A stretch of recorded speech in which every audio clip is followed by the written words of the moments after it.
Hey folks, I'm back. It's, I don't know what you'd call it, super early, super late. It's all about perspective here. But I'm here. Uh, wow. So, as I mentioned, probably before you've heard this, it is Vata season.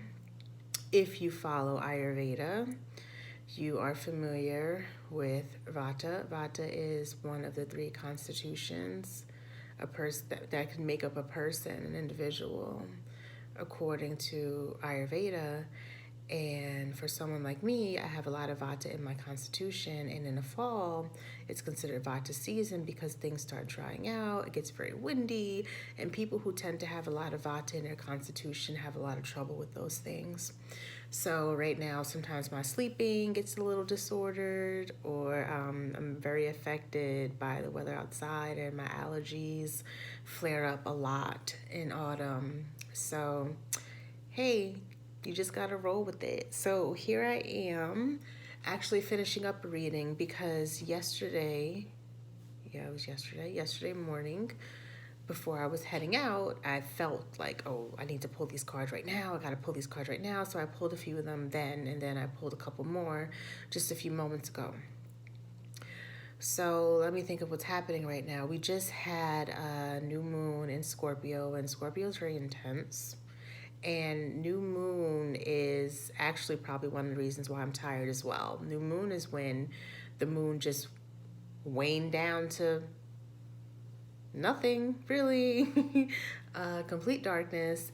And I often find myself very exhausted in that time.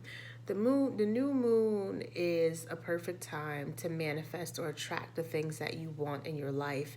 And typically I would, go about that process. But lately, some of these manifestation practices that I've been doing has had, a little bit of a longer lasting effect, making me a little bit more exhausted. And then I've also been emotional a lot, especially because of the Venus retrograde.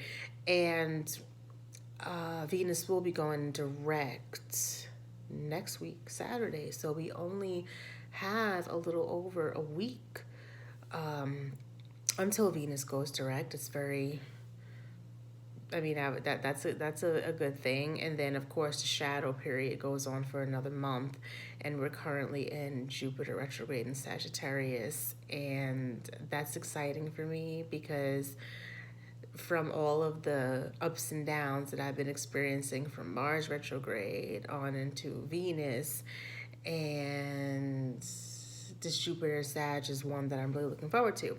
One thing also is once Venus turns direct, I was reading that Mercury, we just been getting hit the second half of this year. Actually, after going through Mars and Venus, I do have to say Mercury sounds a lot less frightening. But I will say, for those of you who were planning on doing a lot of travel for the holidays, you might want to sort that out before Mercury goes retrograde. Just, I have friends talking about, buying, getting their flights and all of that for the holidays in December, like ASAP. And I totally support that. All right, so the reading that I have today is actually pretty straightforward. I like a straightforward reading. Another thing about it is there aren't any reversals, not even one. So I feel like we're kind of out of the weeds with certain stuff. Not to say that reversal cards are always just bad, it's just a little more intense, and that we probably have a little bit more to do, or it's more of an uphill battle than if the card was just, upright. I'm like super thirsty in the morning, so forgive me because I have 2 cups of things to drink here.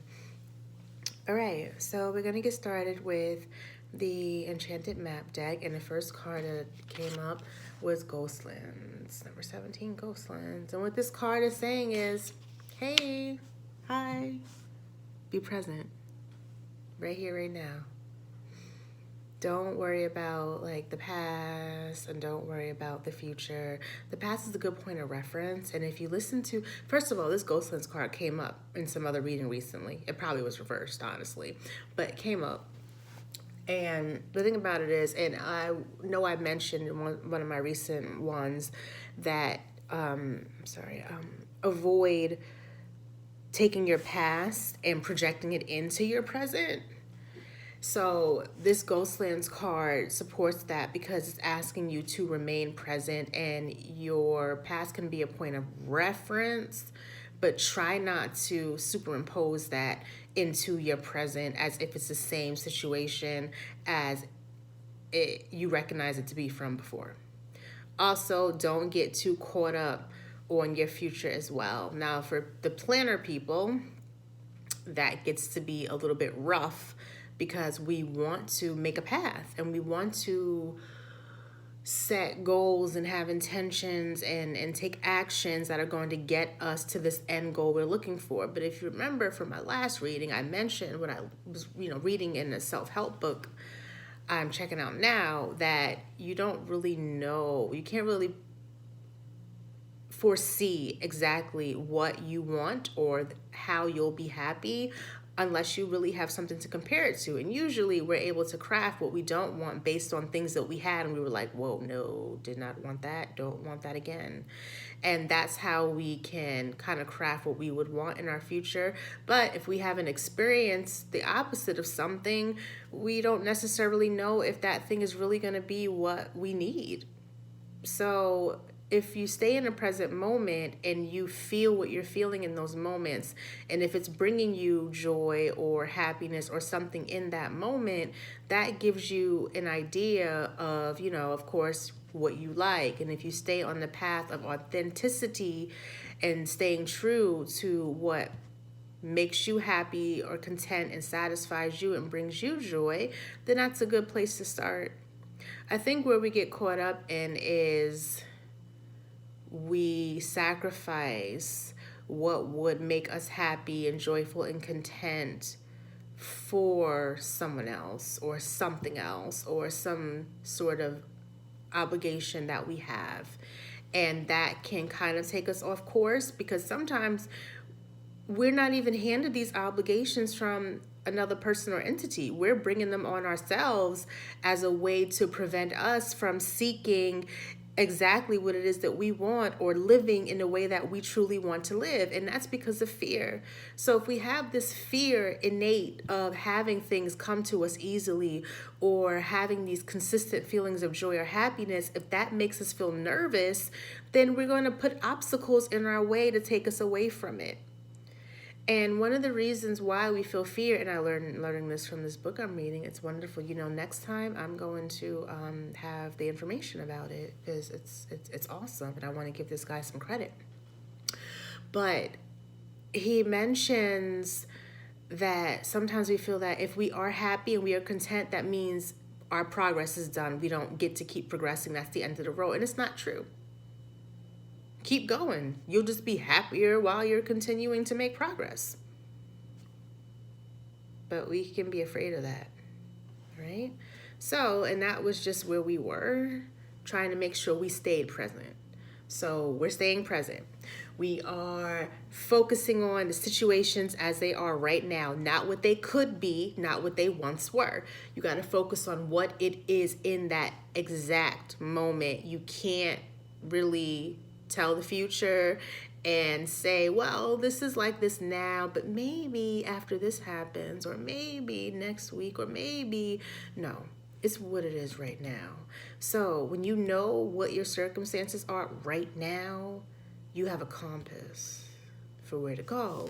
And this talisman card came up because what this is saying now is you're prepared.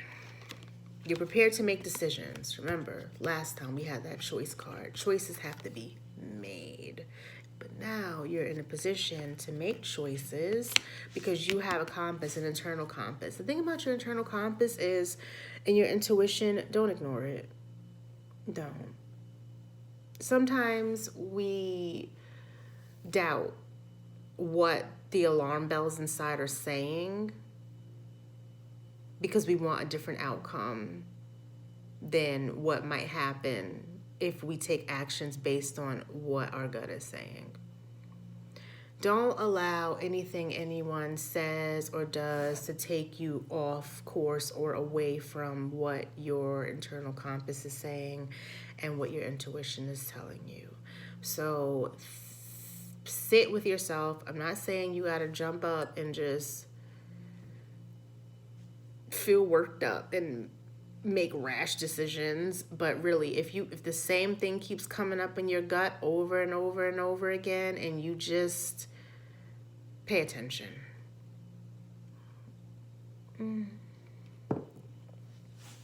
Listen to what it's saying, because it's probably right? So now you're in a position where you are prepared to make these decisions because you are present. You're listening to your internal compass. Okay? That's a wonderful, wonderful place to be. That's a really good place right now. And then, isn't this sweet? Number 8, come together. The come together card, there are a couple of hearts here. The come together card is about love and partnerships. And,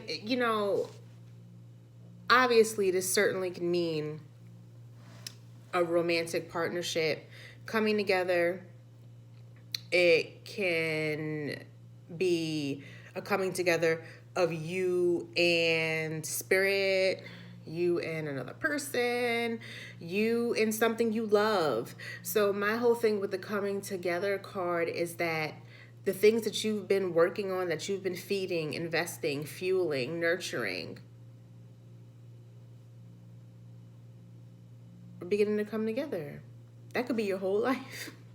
That could just be your whole life coming together.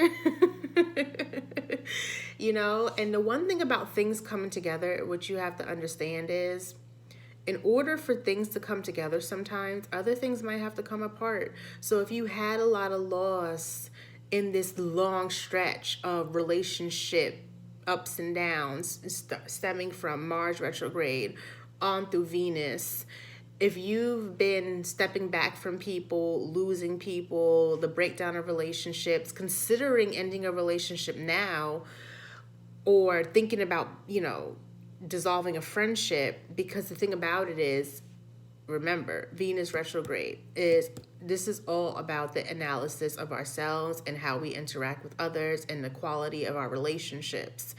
And this is a time where, as we're winding down in this transit, choices have to be made. So decisions are being made on who stays, who goes, analysis of new people who may have walked into your life, people from the past who have come back, and eventually all of this is just going to come together just the way it should, especially if you're following your internal compass. So we are coming down to the wire, and you may feel compelled to make some significant changes in your interactions with others, in your relationships with others, in your choices. And there was one thing that I wanted to convey. I may have already said it.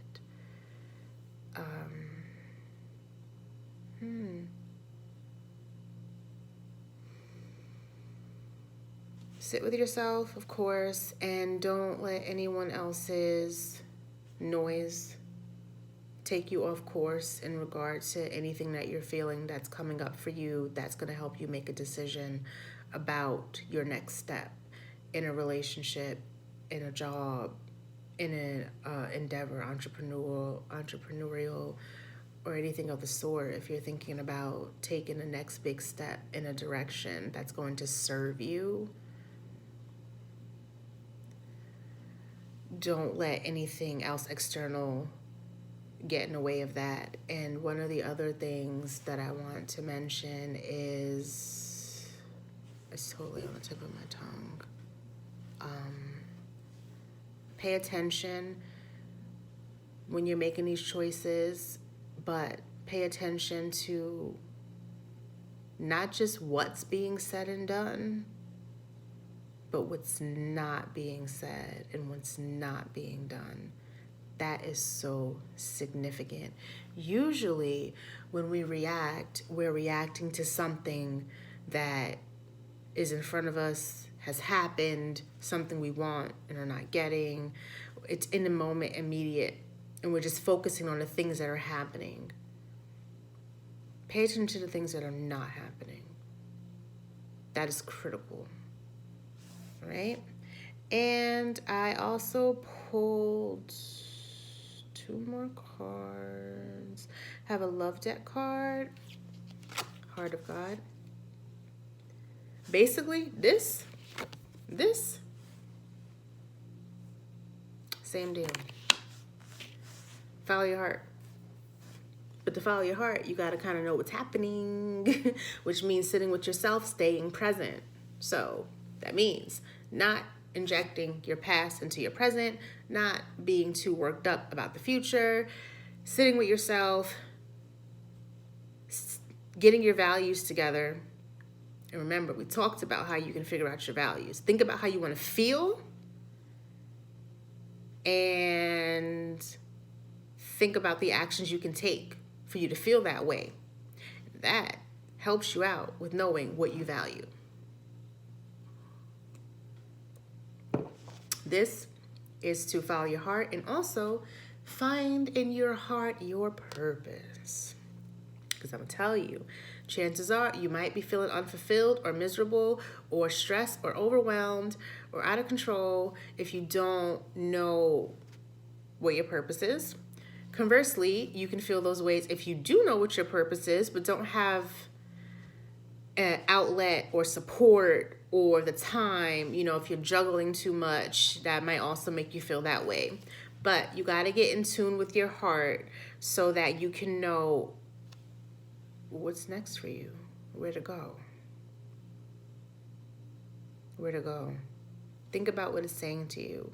When you think of a situation, a circumstance, a choice you want to make, something you're thinking about doing, think about what you feel here, but also think about what you feel in your gut. But just remember, sometimes the feelings you feel in your gut could just be like fear, and fear is not always a bad feeling to have. Fear requires exploration, like I mentioned the last time. So it takes some time to get to know the difference in it, but ultimately you know how something truly makes you feel and go with it. Oh, it's not easy. I am not going to tell you it's easy. When I tell you, sometimes it's just a matter of talking yourself through the feeling. You feel something, you're like, I don't know why I'm having this feeling. What is it? Just talk it through and just be 100% honest with yourself about what's coming up and what you're feeling, even if it sounds ridiculous. Don't try to rationalize your way out of your feelings. If you're feeling it, talk to yourself about it. That helps me tremendously. Okay? And then this last card comes from the healing deck, and it's encouraging growth. And that means actually really spiritual growth. A lot of the things that we're struggling with are, sometimes due to spiritual lack. And spiritual lack is something that we have to work on a daily basis to avoid or combat. I'm not going to tell you that it's easy. Back when I was first into my spiritual transformation, it was a lot easier to get away from spiritual lack because I felt like I was being more like the divine guidance that I had, and I was in a place where I needed a lot. And spirit showed up a lot for me, like all the time, like just consistently there. I was keeping to myself a lot. I was really in a space where I shut the outside world out a lot. And I knew I was going to have to transition into getting back into, the world and getting out and doing the things that I like to do. Like I knew that was going to happen. But what I didn't realize was it's almost like spirit saying, okay, you're taking your floaties off. You got to swim on your own and you got to get through it. We'll be back here, but we're here, but it's not like we're here. And it makes me feel a little bit of groundlessness in the sense that I want to live and do things that I love and enjoy, and it feels better to be in a place where I'm coming back out, but I also feel like, wait, spirit, wait. Like, where are you? Like, I don't want to distance myself too much. It's kind of like a child with separation anxiety in a sense. And it's to a point where I have to be even more conscious of coming back to where I need to be, especially in the midst of a lot of the crises, emotional upheavals that have been occurring throughout this transit for me. So, if you are feeling like your mind won't stop, which is one of the things that I'm happy to say doesn't go on too much for me, but when it does, I'm able to readily identify it. When you're feeling like your mind won't stop, or you're sad, anxious, feeling down, sorts of things, like mildly, just kind of lingering, you're like, I don't know, what is this? What's going on? You have to connect with spirit. You have to connect with the self. You have to connect with some sort of belief, something to ground you, whatever that means for you. Maybe you need to go out and clear your mind and run, but at the end of the day,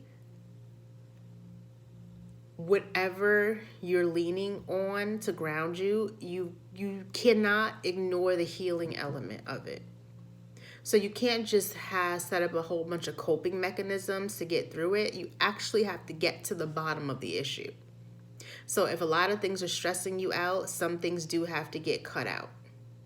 If there are individuals who are stressing you out, they have to get cut out. So even if you are turning to healthy coping mechanisms, at the end of the day, it's a coping mechanism and you still have to get to the root and sort it out. That's growth. Growth is not just, all right, well, I'm just going to keep engaging in this activity to avoid these 10 things. No. You've got to get to the source and the core of these 10 things. Do they need to be here? What can you do to alleviate? Why are there 10 things anyway? Are there some of those things that don't belong to you? Like, these are the things. That's the growth element of it. It's not just masking it.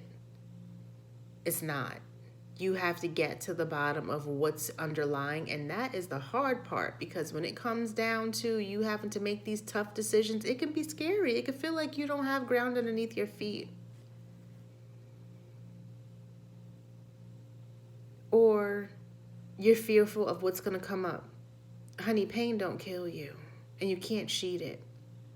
So you can stress and stress and stress and stress about everything so that you can try to avoid the pain of facing it, or the fear of getting rid of something that's so familiar to you. Or you can just go through that tough spot and come out on the other side and feel pretty good about it eventually. None of this is easy, but hey, it's worth it. All right. Thanks for tuning in. Namaste.